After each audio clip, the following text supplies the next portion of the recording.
Hello students. तो आज हम करेंगे हाइड्रो पेरोक्साइड की वो रिएक्शंस जो कल छूट गई थी। ठीक है, तो ये कल के कंटिन्यूशन में ही है आज का लेक्चर। हाइड्रोजन पेरोक्साइड या एमसीपीबी की कुछ रिएक्शंस जो हैं जो रह गई थी वो ऐसे हैं। पहली वाली जो रिएक्शन है, अगर आपके पास एलाइलिक अमीन है कोई, ठीक है, यहाँ पर जो आपने एलाइलिक अमीन ली है इसकी जगह पे आप एलाइलिक सल्फर या एलाइलिक सेलेनियम भी ले सकते हो। आपने डाला H2O2, तो H2O2 जो है इसका हीटेरो एटम का कर देगा ऑक्सीडेशन। ठीक है, अगर हीटेरो एटम का ऑक्सीडेशन कर दोगे तो यहाँ जो स्केलेटन तैयार हुआ ये तैयार हो गया 2,3 सिग्मा ट्रॉपिक शिफ्ट का। तो यहाँ पर जो मैकेनिज्म होगा वो 2,3 सिग्मा ट्रॉपिक वाला होगा। तो ये वाला बॉन्ड इधर आएगा, ये वाला बॉन्ड यहाँ आएगा और यहाँ से टूट जाएगा। तो यहाँ पर आपका कुछ इस तरह का स्केलेटन तैयार हो जाएगा, वो NMe2। उसके बाद डाल दिया है आपने जिंक और H+, तो जिंक क्या करेगा, जिंक 2 इलेक्ट्रॉन देगा। ठीक है, 2 इलेक्ट्रॉन जाएंगे इसके पास और ये छोड़ के चला जाएगा और इस O पे H लग जाएगा। ठीक है, तो यहाँ ध्यान रखिएगा मैं सल्फर और सेलेनियम का मैकेनिज्म नहीं कर रहा हूँ, सेम वही जिस तरह से हमने नाइट्रोजन का मैकेनिज्म किया है सेम वैसे ही सल्फर का भी होगा। यहाँ सल्फर हो जाएगा, बस उसकी वैलेंसी यहाँ पर सल्फर की 3 बॉन्ड बनाना तब पॉजिटिव आएगा, और बाकी सेलेनियम में भी अब 3 बॉन्ड बना के पॉजिटिव आएगा। तो बस इतना ध्यान रखिएगा, बाकी सब प्रोडक्ट यही बनेगा उसमें भी। ठीक है, उसके बाद नेक्स्ट में आते हैं। नेक्स्ट में हमने लिया है ओजोन लिसिस। आप ये बात जानते हो कि एल्कीन में अगर आप ओजोन डालो तो ओजोनाइड फॉर्म होती है। तो जो आपकी ओजोनाइड बनेगी वो कैसी बनेगी, ओजोन डालने के बाद कुछ ऐसा बन जाएगा, इसे कहते हैं हम ओजोनाइड। ये बन गई आपकी ओजोनाइड। फिर आपने डाला H2O2, तो H2O2 क्या करेगा, H2O2 से तोड़ देगा। ठीक है, तो हालांकि होगा कुछ इस तरीके से, यहाँ पर इसके पास लोन पेयर है तो ये वाला बॉन्ड इधर आया, ये टूट जाएगा क्योंकि अनस्टेबल होती है ना लोन पेयर रिपल्शन की वजह से। ये वाला बॉन्ड यहाँ आया, यहाँ से ब्रेक हो गया। तो जो आपका टूटेगा, टूटने के बाद जो बनेगा वो कुछ ऐसा बन जाएगा एल्डिहाइड यहाँ पर। अब एल्डिहाइड में अगर आप H2O2 डालते हो तो क्या बनता है, वो एसिड बनेगा। तो ये आपका एसिड बन जाएगा। एल्डिहाइड में अगर आप H2O2 डालोगे तो सीधी सी बात है वो क्या बन जाएगा, वो एसिड। अच्छा, ये बनता कैसे ये भी दिखा देता हूँ मैं आपको। अगर कभी एल्डिहाइड में अगर हम एसिड डालते हैं तो किस तरीके से वो एल्डिहाइड में H2O2 ऐड करते ही एसिड कैसे बन जाता है। देखिए, H2O2 जब ऐड होगा तो H2O2 ब्रेक होता है OOH माइनस और H पॉजिटिव में, और ये माइनस अटैक करता है C प्लस पे। तो ये बन जाएगा आपका RCO माइनस H और OOH। ठीक है, देखिए कुछ इस तरह का बन जाएगा। अब इसके बाद आप क्या करेंगे, इसके बाद कुछ नहीं है, यहाँ पर लोन पेयर रिपल्शन तो है ही, तो बॉन्ड को तो टूटना पड़ेगा ही। तो ये वाला बॉन्ड यहाँ आएगा, ये हाइड्राइड निकल के यहाँ शिफ्ट होता है और वो यहाँ से चला जाता है, बन गया एसिड RC+OH। ठीक है, इस तरीके से आप दोनों ही एल्डिहाइड को आप एसिड बना दोगे तो ये वाली रिएक्शन भी आपकी हो गई। अब आते हैं अगले वाले पे। नेक्स्ट में डाला है आपने MCPB, तो MCPB क्या बनाता है, एपॉक्सी बनाता है। अब 2 ऑप्शन है आपके पास, जब आप यहाँ एपॉक्सी बनाओगे तो एपॉक्सी बनाओगे कहाँ से, तो ऑब्वियसली बात है बस वहाँ से बनाओगे या भीड़ कम है। तो यहाँ पे इस मिथाइल ने रास्ता ब्लॉक कर रखा है आपका लेफ्ट वाली साइड से, तो एपॉक्सी को बनना पड़ेगा इधर की तरफ बीटा फेज से। ठीक है, अल्फा फेज ब्लॉक है, किससे ब्लॉक हुई है, इस मिथाइल से ब्लॉक हुई है। ठीक है, तो बीटा फेज में बन गई कि नहीं, देखिए बाहर की तरफ बनी हुई है ना, अंदर क्यों नहीं बनी भाई, एपॉक्सी हम चाहते तो अंदर भी तो बना सकते थे, अंदर इसलिए नहीं बनी कि अंदर जब बनाओगे तो लाओगे कैसे ऑक्सीजन को, ये रोकेगा ना। ठीक है, इस वजह से। तो आप चेक कर लीजिएगा कहीं यहाँ पर कोई सब्स्टिट्यूएंट एक्सियल पे तो निकला हुआ है। ठीक है, अगले वाले में देखें तो यहाँ बड़ा इंपॉर्टेंट चीज है, जनरली जो एपॉक्सी बनती है और वहाँ कोई OH सब्स्टिट्यूएंट है तो हाइड्रोजन बॉन्डिंग के अकॉर्डिंग बनती है। ठीक है, अगर खाली MCPB या क्लोरोफॉर्म या डाइक्लोरोमीथेन डाला हुआ है तो आप वहाँ पर नॉर्मली कर सकते हो, हाइड्रोजन बॉन्डिंग वाला कॉन्सेप्ट लगा सकते हो। लेकिन अगर डाइथाइल ईथर डाला हुआ है तो आप ध्यान रखिएगा, डाइथाइल ईथर करता क्या है, जैसे मान लो एक OH है मेरे पास और एक एल्कीन है, तो जो डाइथाइल ईथर है या कोई भी ईथर, कोई और भी ईथर हो सकता है, वो इस H को हाइड्रोजन बॉन्डिंग में ट्रैप कर लेता है। अब एक बार ये वाला H अगर ईथर के साथ हाइड्रोजन बॉन्डिंग करेगा तो फिर ये MCPB के साथ कैसे कर पाएगा हाइड्रोजन बॉन्डिंग, तो ऐसे केस में तो स्टैटिक हिंड्रेंस अप्रोच लग जाएगी। ठीक है, तो ध्यान रखिएगा, इसने क्या किया है, डाइथाइल ईथर ने इस OH को कर दिया है ब्लॉक। क्यों, क्योंकि यहां पर इसको बिजी कर लिया ना हाइड्रोजन बॉन्डिंग में। अब MCPB हाइड्रोजन बॉन्डिंग तो कर नहीं सकता, तो आप कौन सा कॉन्सेप्ट लगाओगे, अब स्टैटिक हिंड्रेंस वाला, सीधा भीड़ के अकॉर्डिंग लगा देना। यहां पर देखिए अगर ये आगे है तो भीड़ कहां कम होगी, पीछे ही होगी ना, तो पीछे लग गया। अच्छा, ये करना तभी आप जब ईथर पड़ा हो, आप देख लीजिएगा ईथर अगर नहीं है तो आप यहाँ पर हाइड्रोजन बॉन्डिंग लगाओगे, और ईथर पड़ा हुआ है तो आप यहाँ पर हाइड्रोजन बॉन्डिंग नहीं लगाओगे या स्टेरिक हिंड्रेंस लगाओगे। ठीक है, ऐसा क्यों कर रहे हो, क्योंकि OH को ईथर ने घेर लिया है या एक तरह से उसकी हाइड्रोजन बॉन्डिंग को खत्म कर दिया है।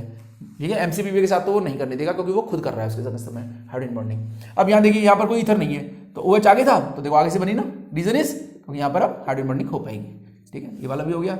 अब MCPB को ज्यादा पसंद आती है वो एल्कीन जो ज्यादा रिच होती है, तो यहाँ पर 2 एल्कीन है आपके पास। ठीक है, तो ये वाली एल्कीन इतनी रिच नहीं है जितनी ये है। क्यों? क्योंकि 3 3 6 2 8 8 हाइपर कॉन्जुगेशन देखो यहीं बनाना डबल बॉन्ड, यहां पर डबल बॉन्ड पे एपॉक्सीडेशन हुआ है।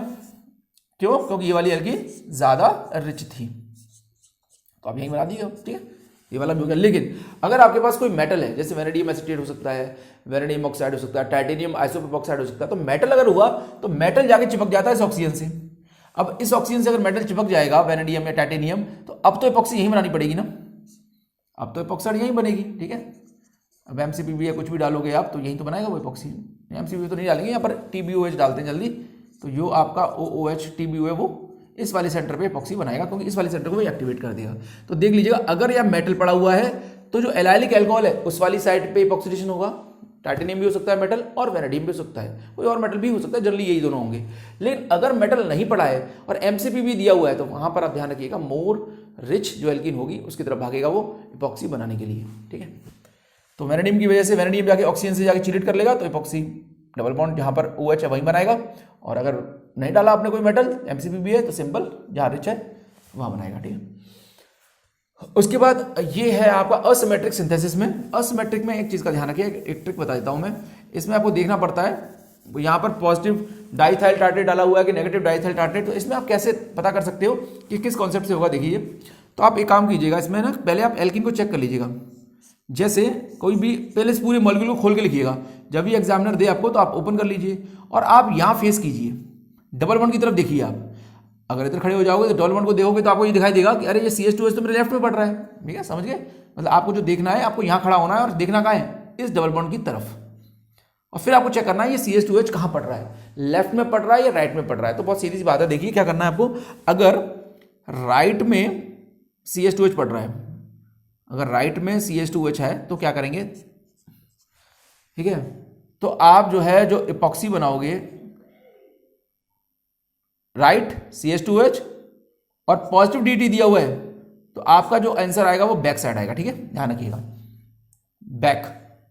ठीक है, अगर आप बस एक याद कर लो, आप राइट में CH2H पॉजिटिव DT बैक, बाकी सब उल्टा कर दो। अब कैसे उल्टा कर दें, राइट में ही हो और CH2H हो और नेगेटिव दे रखा है DT, तो आप क्या करिए, आप यहां पर फ्रंट में बना दीजिए।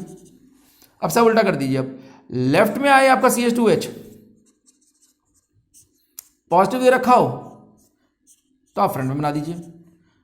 लेफ्ट में ही आए CH2H और आपका नेगेटिव दे रखा हो तो आप बैक में बना दीजिए। ठीक है, आप इस तरीके से इन्हें कर सकते हो। चेक करते हैं इसको, इस कॉन्सेप्ट को। देखो, इस क्वेश्चन में यहां पर अगर मैं खड़ा हो जाऊं, सामने की तरफ देख रहा हूं मैं, इस वाली तरफ, तो मेरा लेफ्ट में पड़ रहा है, लेफ्ट में CH2H आ रहा है, पॉजिटिव आ रहा है, लेफ्ट में CH2H पॉजिटिव, तो कहां बनाऊंगा, फ्रंट साइड। देखिए फ्रंट साइड सही हो गया।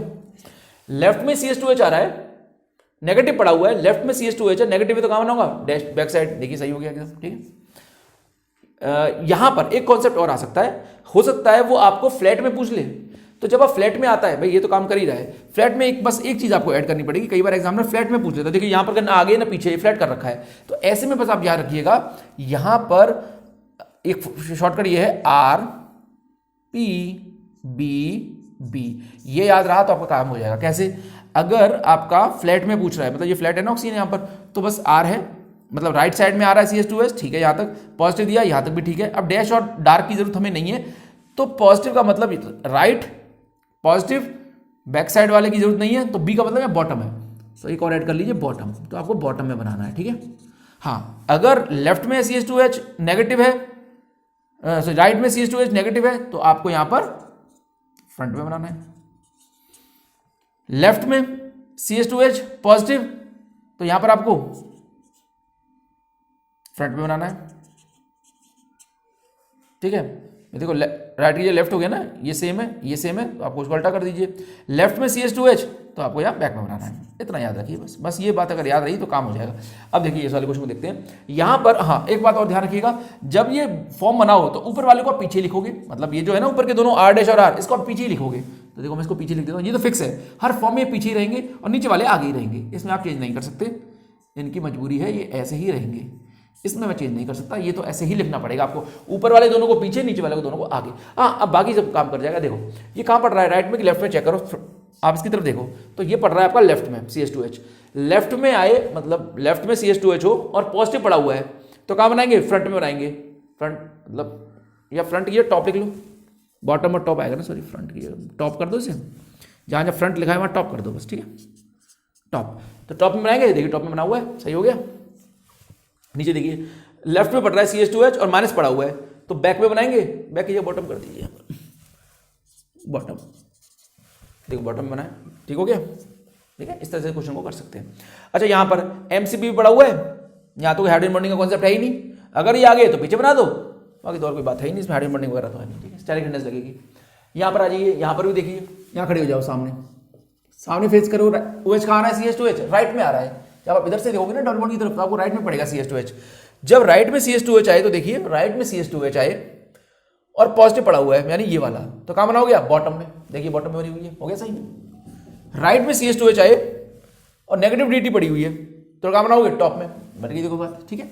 इस तरीके से कर लीजिएगा, इसको आप याद रखिएगा, इससे कोई क्वेश्चन गलत नहीं होगा, चाहे कहीं भी आ जाए, कहीं से भी आ जाए क्वेश्चन, ठीक है। इसमें MCPBA ध्यान रखिएगा, अगर MCPBA पड़ा हुआ है और जो आपकी एल्कीन है वो काफ़ी रिच है, मतलब वो ट्राई सब्सटीट्यूट है और अच्छी खासी रिच है, ट्राई सब्सटीट्यूट तो रिच होती है, तो ऐसे में वहाँ पर आप बेयर लेकर नहीं कराओगे, वहाँ पर आप इपॉक्सीडेशन कराओगे, ठीक है, यहाँ इपॉक्सीडेशन होगा। हाँ, लेकिन आपको मन कर रहा है कि आपको करानी नहीं है इपॉक्सीडेशन, आपको बेयर लेकर ही करानी है, तो आप प्रोटिक एसिड पैरासिड मत लीजिए, आप नॉन प्रोटिक पैरासिड लीजिए, जैसे सिलिकॉन की पैरासिड लीजिए। सिलिकॉन की जो पैरासिड्स होती है वो आपकी प्रोटिक है ही नहीं, वो क्या है Me3SiOOSi Me3, इसमें तो H है ही नहीं, और नीचे भी आपने BF3 लिया है, लुइस एसिड लिया है, प्रोटिक एसिड ही नहीं है, तो इसमें कुछ करना ही नहीं है आपको, सीधे सीधे ऑक्सीजन फंसा दो, ज्यादा बड़ी तरफ फंसाओगे। यहाँ पर 100% अगर बेयर लेकर करानी है ना आपको, 100% बेयर लेकर, तो आप बिना H वाली पैरासिड लीजिए, ठीक है। हाँ, अगर आपने MCP लिया है और यहाँ ट्राई सब्स्टिट्यूट डबल बॉन्ड है, तो यहाँ लड़ाई होने लगती है बेयर लेकर वर्सेस इपॉक्सीडेशन में, इपॉक्सीडेशन जीत जाएगा अगर यहाँ पर 3 एल्किल ग्रुप लगे हुए हैं। हाँ, 3 नहीं होते, 2 होते खाली, तो शायद बेयर ब्रेकर के चांस बन जाते।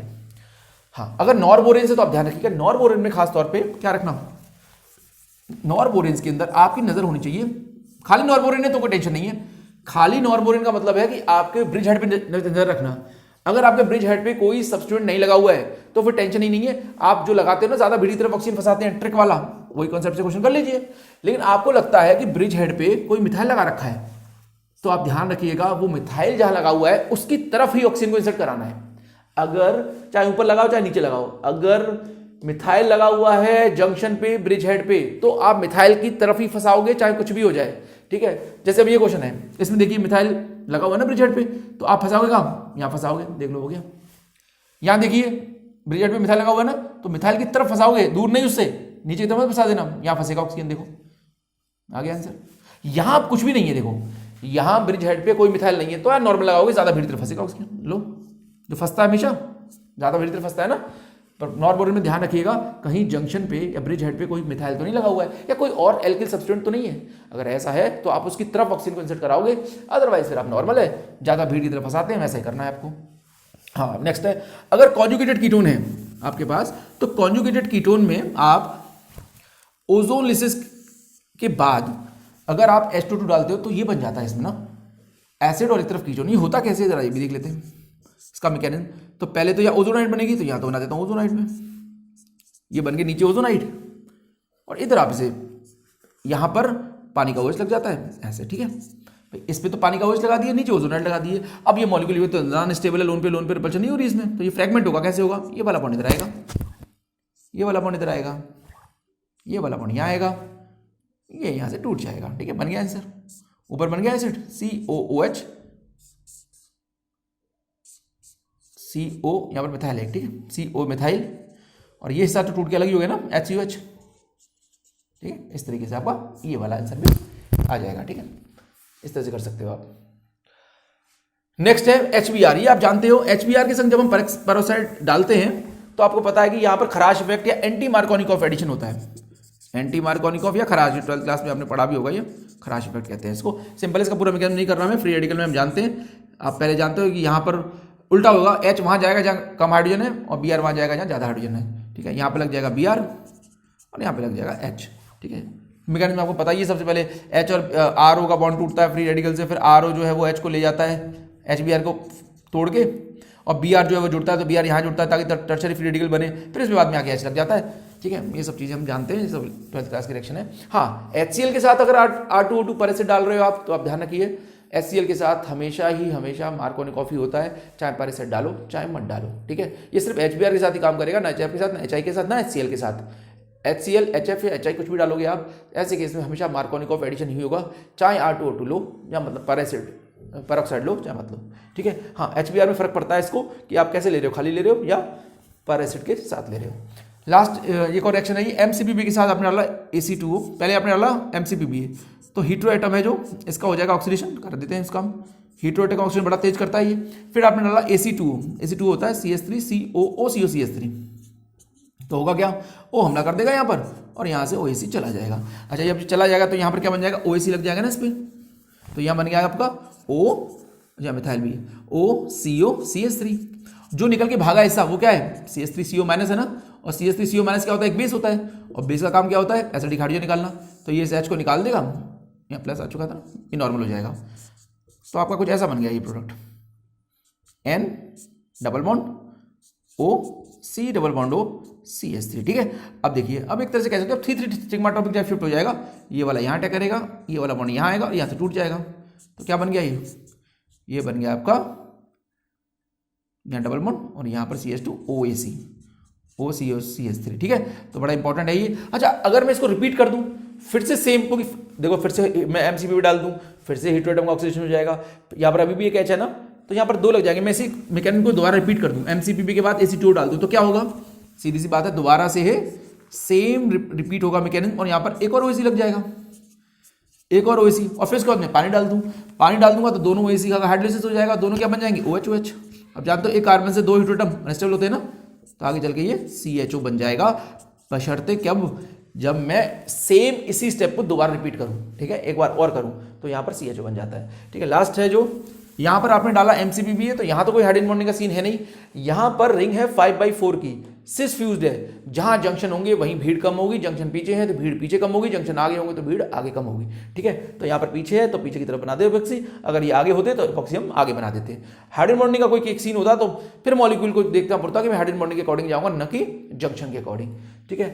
तो ये मोस्टली मैंने हाँ, एक और बात, यहाँ पर ये कुछ पैरासिट्स हैं जो हम यूज कर सकते हैं, TBOH आप जानते हो, MECO3H, MCPB, इसे कहते हैं डाईमिथाइल डाईऑक्सिरेन डमडो, ये भी इपॉक्सी बनाता है। H2O2 आप जानती हो इपॉक्सी बनाता है, पर ये इलेक्ट्रॉन डेफिशिएंट के साथ बनाता है H2O2, और MCPB इलेक्ट्रॉन रिच के साथ। ये पेरोक्साइड है, ये इनिशिएटर है, फ्री रेडिकल इनिशिएटर। H2SO5 बेर बना सकता है, इपॉक्सी बना सकता है, ये से मार्शल एसिड कहते हैं, ये भी इपॉक्सी बनाता है। KHSO5 ये तो है ही पैरासिड, ये भी बनाएगा, ठीक है। और आपका CF3 और ये OH वाला ये भी एक पैरासिड है जो भी इपॉक्सी बना सकता है, ये पैरासिड से। तो मैंने कोशिश की है कि ज़्यादातर मैं पैरोक्सी एसिड्स का H2O2 हो, चाहे MCPB हो, चाहे कोई और एसिड्स हो, उनका काम इस वीडियो में कवर करा दूं। हो सकता है कुछ सेक्शन छूट गई हो, उनको फिर हम आगे देख लेंगे। तो ये पैरोक्साइड्स हमारी खत्म हो गई। नेक्स्ट वीडियो में देखेंगे एक नया रीजेंट। Thank you.